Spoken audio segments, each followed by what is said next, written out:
Oh, well, hello. Looks like you've made yourself at home. Well, I'm glad you're here. I'm about to start working on something in the kitchen that I think you want to be a part of. So come on. So, the other day, I was on Facebook just scrolling through my timeline, and lo and behold, I saw this post from my local library, the Twin Falls Public Library. And right now, they're doing a competition that's Nailed It themed, where they provided these little goodie bags for us to grab, which have a recipe for some cupcakes, homemade cupcakes, and a little decoration, which I have right here, and a piping bag, I guess is what it's called.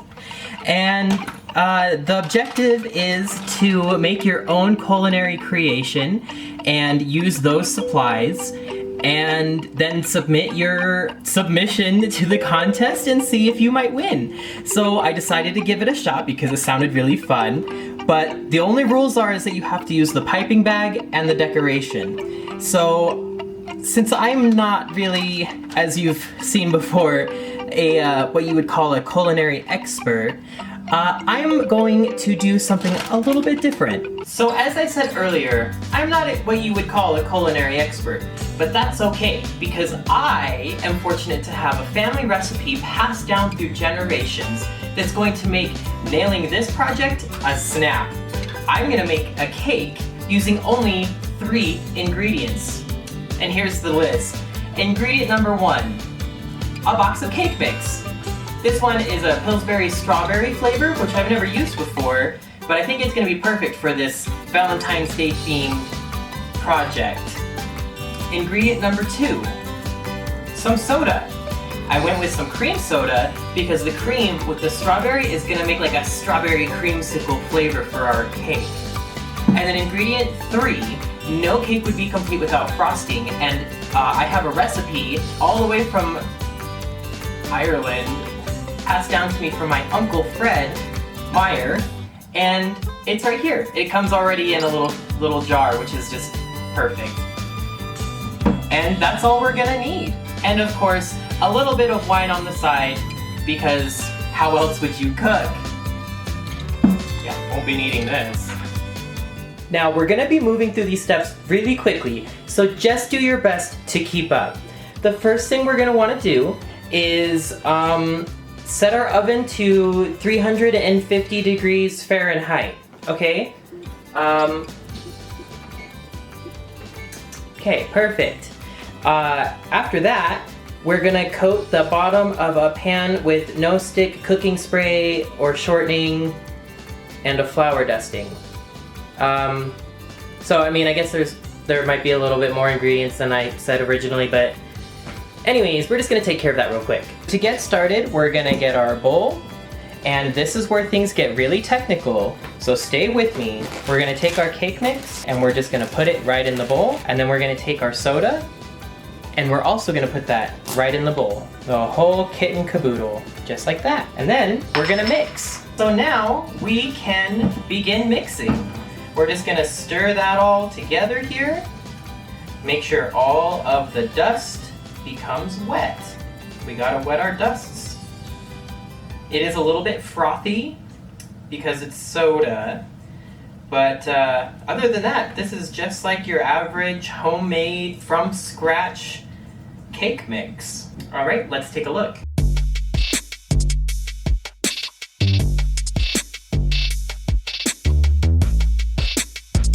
As you can see here, we have a really nice thick consistency with our cake batter, and it's ready to go in the pan and go into the oven. And we haven't even finished preheating the oven yet.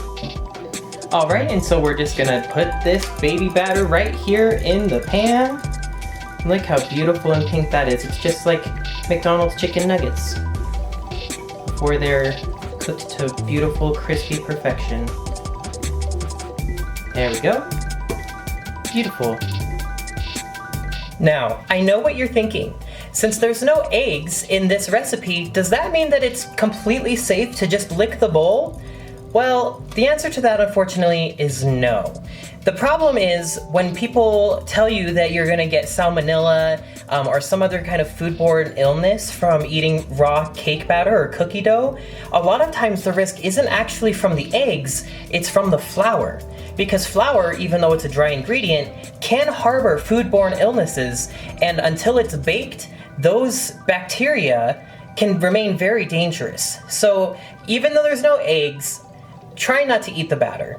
But also, I can't tell you how to live your life, and I'm definitely gonna eat the batter. Our oven is ready, so in goes our delicious cake. We'll pop that baby right in there. And now, all we have to do is wait for the amount of time that's on the box that I threw away. The answer, I think, is like 38 minutes. Also, I only put it in one round pan and I'm supposed to put it in two, but that's literally how I live my life. So we're just gonna see what happens. We're gonna see you in 38 to 40, maybe 50 minutes. While we're waiting, I wanted to take the opportunity to talk about some of the things that are going on at the local library. Now I know what you're thinking, isn't it a little odd for a library to be doing a baking competition? But the truth is that libraries have all kinds of wonderful programs that they're doing all the time. So you should definitely check out your local establishment and see what kinds of fun things they have going on, what kind of resources they have, and just all the different ways that you can get plugged into your community just through your public library. The oven just beeped. Let's pull it out and see how we did.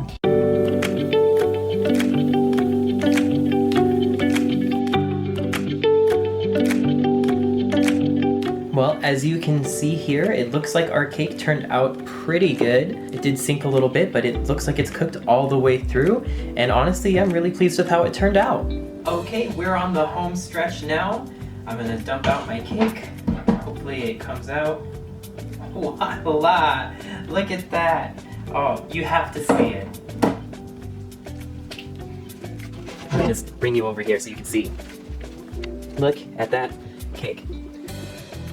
Now, I don't know about you, but I'd say as far as a 2-ingredient cake goes, that turned out pretty well. So now all we gotta do is get it frosted. So per the instructions of the contest, I need to utilize this piping bag,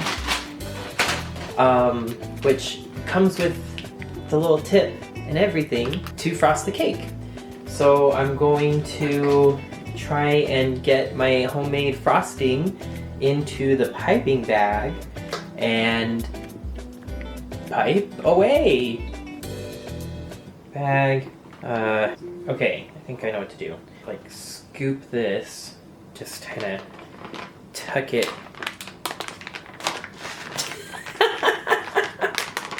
Yeah, I feel like that's pretty good.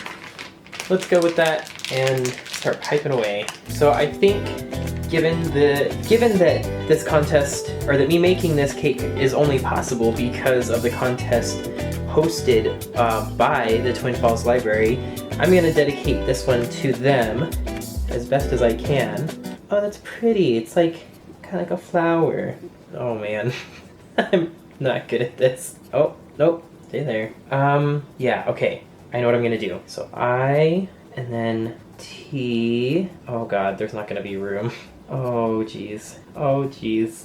Okay, come on, come on. We're just a little. How do you get it to stop? Oh no. Stay. Oh gosh, this is not gonna work. Oh man. People on the internet make this look so much easier than it is. There's no room for the L. Try. There you go. It can just hang off the side. So it says, okay, here's my, yeah, we're just gonna, ta-da! Okay, let's take a look at what we got. Hopefully you can see my creative vision for this cake.